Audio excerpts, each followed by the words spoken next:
What's up everybody, my name is Wreck-It Rob, and today we are going to be talking about how to build the Druid. Now the Druid, for those of you that don't know, is one of the best 4-stars in the game, if not the best. So if you go through any good accounts, pretty much everyone has this one built, and you can kind of judge the strength of the account based on, well, two things: how many nat 5s they have, and two, how well their Druid is built, like how tanky, how fast, things like that. So I do not have one of the better Druids. My Druid currently does not have that good of runes on him. I'm planning on fixing that soon. I do have some better runes I can throw on him, but he works well enough for what I need him to do, so that's pretty much all I need him to do. So we're going to be going over the beginner build as well as all the different kind of like less beginner builds. Like once you've already farmed a lot of runes, you have the freedom, the capability to throw things on him, and you're thinking more about, like, you know, arena, Apex Arena, things like that. So the base build for a Druid is you want him on speed, HP, and HP, or speed, HP, defense, speed, defense, defense. Personally, I would rather have him on speed, HP, HP because of a sanctified skill for him, which I'll go into in a minute. But the base build for him is going to be speed, HP, HP. So that's on slots 2, 4, and 6. And you're going to want him for a beginner build on swift focus. If you can't get enough hit on him, for example, my hit is at 53%. It wasn't high enough before I had focus on him, so that was why I threw it on, because I want him to be constantly stripping with that first skill. But if you're not needing him for the strip and you have a better stripper, don't worry about that. You can throw him on, let's see, you can throw him on a couple of things. So for beginner, you can throw him on blessing is fine. Defense, just for a little bit extra tankiness. You could do him on, well, you could do him on a full agile set, but I actually heard that the 6-piece set for this isn't working yet, so I'm not really sure why, but hopefully they fix that soon, because I'm really looking forward to using that. I actually have, I think, 1 or 2 units built on that, so that's a little upsetting that a 2 set on there is basically not even needed. Depending on where you're using him, like if you want to use him more for Leviathan, you can potentially use the Stalwart set. It wouldn't really be that bad. Let's see, if you have him on speed, HP, HP, a guard set is really good for him for that last 2 set. I have that on my Windwalker, but I think she's currently built speed, HP, defense, so it's not as good right now. But I really like guard set. It gives you a 3-turn shield of 15% of whatever your HP is.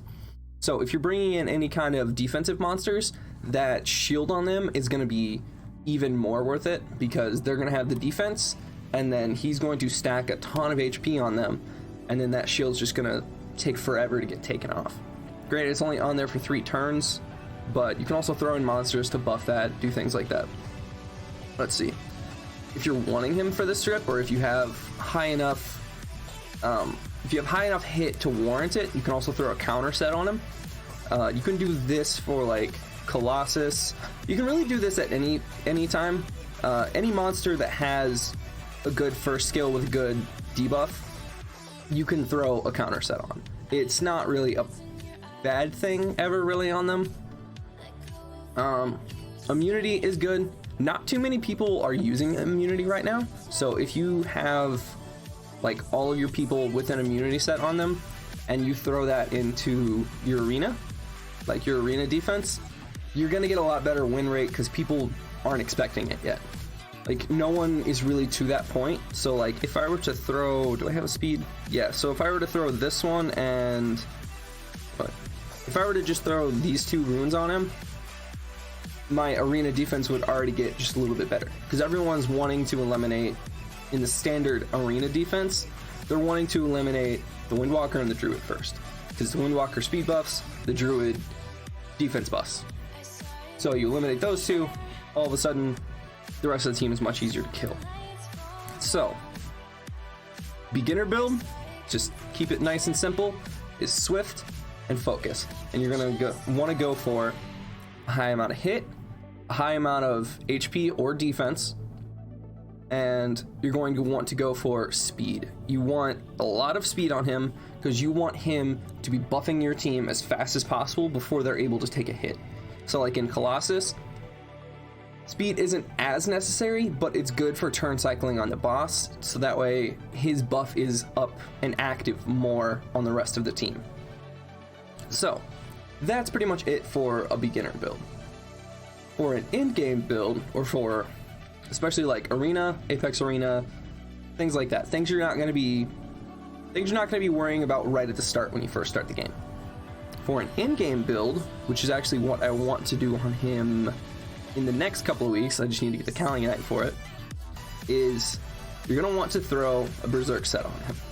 Now, it's not completely necessary, but the reason you really want that on him is because if you look at all of his skills, so you're not really going to use Lightning Strike as much. Or Bear Strike all that much. Generally, the most common second skill you see on him is Thorn Guardian, which is a 4-turn cooldown with only 2 turns of a defense buff. So, if you have a Berserk set on him, and he were to proc with that, which proc is get another turn, if you were to get another turn with a Berserk set, all of a sudden that cooldown goes from a 4 to a 3. So that's only 1 turn that your team is going without a defense buff. So that's really good on him. Also, if you look at his healing skill, well, either of his last skill, depending on which one you're wanting to use on him, they're also a 4-turn cooldown. So, and once again, this one has 2 turns of HP regen effect, so all of a sudden that 2 turns that your team is missing that's going to get shortened to 3 now. And then for this one, you get immunity for 1 turn, and you get immunity for 1 turn on, again, a 4 turn, right? Yeah, again on a 4-turn cooldown, which is not a good cooldown for that, but if you have Berserk on him, he procs with that, all of a sudden that 4 turn goes to a 3, or if you get lucky, down to a 2 or 1, whatever. So, in-game build, you want to start out with just a good Berserk set. And once again, you're going to want him on speed, HP preferably. If you can't get good enough runes for speed, HP, you can go speed, HP, defense, or speed, defense. So, for a 2 set on this, there are a couple I would recommend. So if you're going for Arena, the first one you want to look for is this immunity set. The immunity set, incredibly valuable. It eliminates them from being able to hit him first turn and then like stun him or something, because he's going to be resisting whatever it is. So the only thing that they would have to go off is they would have to outspeed you, then they would have to get a strip on your Druid to take that off, and then they're able to go, which most people's teams aren't set up like that right now. So that's a really good thing for them. So now, for the final sets, for the 2 set, you can also go for, let's see, I would suggest you can also go for this Frenzy set. Now, a lot of people don't really understand the point. Oops, sorry, I didn't mean to click on that. A lot of people don't really understand the point of this Frenzy set yet. So the Frenzy set is basically so that if he's getting hit a lot, he's going to cut in. So that means that if you lose turn 1, like even just by a little bit, if you lose turn 1 and all of a sudden they're all hitting your Druid is able to have his HP get decreased, and then that's going to cause his attack bar to increase, or his energy to increase. Sorry, once again, came from Summoner's War. That's going to cause his energy to increase. So the good thing about that is that can disrupt where their team is at, cause him to go, and then he can either heal or defense buff the whole team, and that can prevent your entire team from getting like killed in the first turn. If he is able to actually cut in right there and able to either defense buff or heal your whole team or throw immunity, whatever you want on him, he can save that arena attack. He can save you from being completely wasted. So I would suggest definitely one of those 2. Once again, a guard set is good because that's going to allow your team in Arena, Apex Arena, to take more damage first turn. So you can also go that route. And honestly, I wouldn't go with Ravage. Sorry, I don't know why I clicked on that. Counter is another good one. Counter is another good one because generally if you're losing turn 1 and he's getting hit, they're going to have some buffs active on them. So he's just going to counterattack, strip one of their buffs, and it could be a defense buff, an attack buff. It could be a whole number of things. And if he's taking that off of them, then it's going to make your runs a lot easier to beat. Things like that. It's going to make your arena attacks a lot easier for you. So I didn't touch on these at all. These last 5 sets right here, honestly, he could go well with any of them. It all just depends. These are more for if you're using him in a specific team. So if you're using him with a lot of defense monsters or defense heroes, you'd go with Unity. A lot of attackers, say you're trying to do like a speed run in Colossus. I don't know why you'd throw a Druid in there, but you're doing a speed run in Colossus, you're wanting to use a lot of attackers and then Druid for some reason, you would go with a conflict set. Hit, you have a lot of debuffers on your team, or you need your stripper to have a little bit, like your AoE stripper to have a little bit better hit, you throw a hit rune on him. Fortitude, you don't really want your team to be taking that many debuffs, like in Leviathan, you can throw a Fortitude set on him. And this can work for the Swift or the Berserk set. Honestly, that's fine for either. So that's pretty much it for runes. So now, we didn't touch on the Sanctified skill. The way I have my Druid built and the way I want to use him is he's generally the primary healer in most of my teams that I put him in. So I have him with the Benevolent Sanctified skill. If you haven't looked at all these, I'm not going to go into all of them. You can just go, if you have any monster that's level 40, you can go click Sanctify and look at all the skills. You don't have to actually sanctify a monster to look at them. So I have him on Benevolent, which is the one at the very bottom left. So I have him on that, like I said, because I intend him as my main healer and everything. Not only does he buff for me, he's also my main healer. What's good about this is it increases his max HP by 15%. So all of his healing skills are not only going to heal more on himself, just because of that extra 15% increase and the 20% increase of the heal effect, but once you increase the HP, all of his healing is based off of percentage of HP. So it's just increasing the amount that he's actually healing by that much more. So not only this, it's going to keep the rest of my team from dying a little bit more because he's only got a 4-turn heal. Like, every 4 turns he's able to actually do the healing. So I want him to be healing a lot on those 4 turns, and I want to preferably make sure he's going fast. So you want to pair him up with like the Windwalker or an Una, something that increases the attack bar, or Demonic Swordsman. That works really well too. Let's see. I did think about another one that was good. Where is it? Oh, I forget which one it is.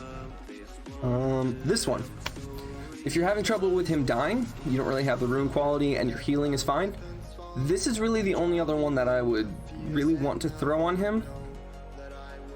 Just in general, there are other ones for specific builds, like if you're wanting to use him in Leviathan. Where is it? I know it's here somewhere. I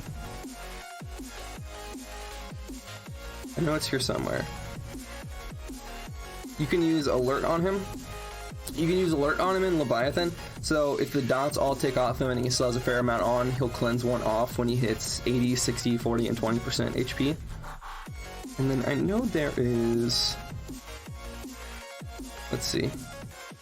This one could also be good for Leviathan. I didn't look at this one before, but that could be too. I know there's a better one though. Why can I not find it right now? This one. Jeez, it was the first one. It's going to reduce the damage you're actually taking from that. So if your Druid is dying in your Leviathan team, like in the Leviathan team I showed last week, if he's dying in there, you could always Sanctify him and throw this skill on him. It's once again going to increase his base HP, and he's going to take half as much damage from the poisons from the Leviathan. So it's just going to make him tankier and make your runs a little bit easier and better. But personally, skill I throw him on, his use for me is as a healer and a buffer, and his heals aren't that good, but this increases the healing by a decent amount. So that's why I have that on him.